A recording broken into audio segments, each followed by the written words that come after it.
Pessoal, hoje vim falar para vocês uma informação importante que tivemos aí nos últimos dias, que é a revisão da Classificação Internacional de Doenças, a CID, né?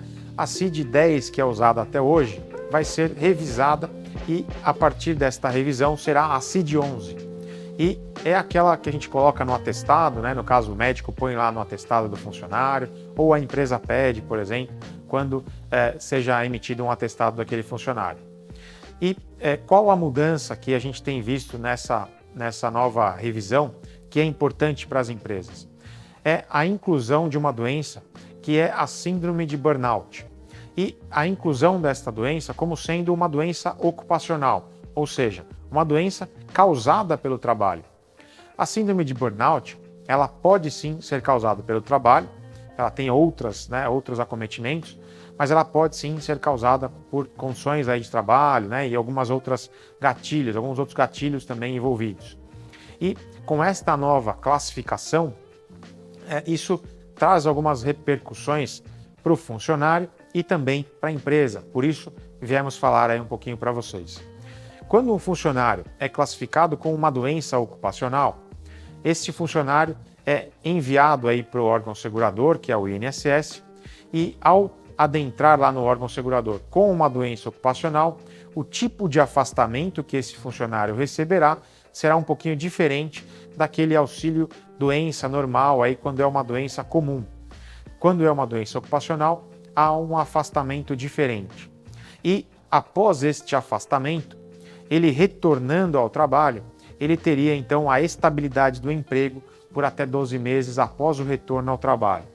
Então isso já é uma mudança tanto para o funcionário quanto para a empresa. Uma outra repercussão, quando há uma doença ocupacional, é de que há um aumento no imposto, né, que tem uma sigla chamada FAP. Então há um aumento nesta arrecadação que a empresa terá que pagar ao final aí das arrecadações da empresa, tá? Então isso é uma coisa que poderia acontecer ou que vai acontecer quando isso acontecer nessa nova revisão, tá?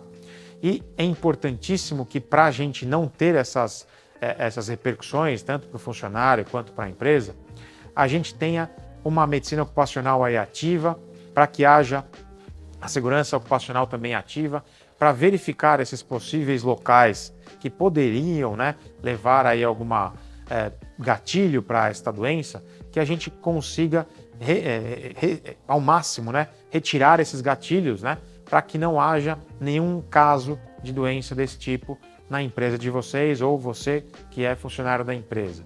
Então, a gente precisa ter uma observação um pouquinho melhor sobre as empresas, as funções, os cargos, o que cada um faz e também orientar esses funcionários com relação a sintomas para que eles sejam verificados precocemente e com isso a gente não deixe chegar a pontos que ele precise aí de possíveis tratamentos maiores e a gente não deixar a chegar a uma doença, tentar tirar aqueles gatilhos primeiro aí antes de chegar a uma doença maior, tá? É sempre a prevenção, ok? Então, se vocês têm alguma dúvida com relação à síndrome de burnout, temos outros vídeos também para vocês verificarem, mas fique atento, verifique aí com o seu pessoal de RH e a sua saúde ocupacional para que não haja aí nenhum caso desses na sua empresa ou você que é funcionário não tenha nenhum caso desses, ok?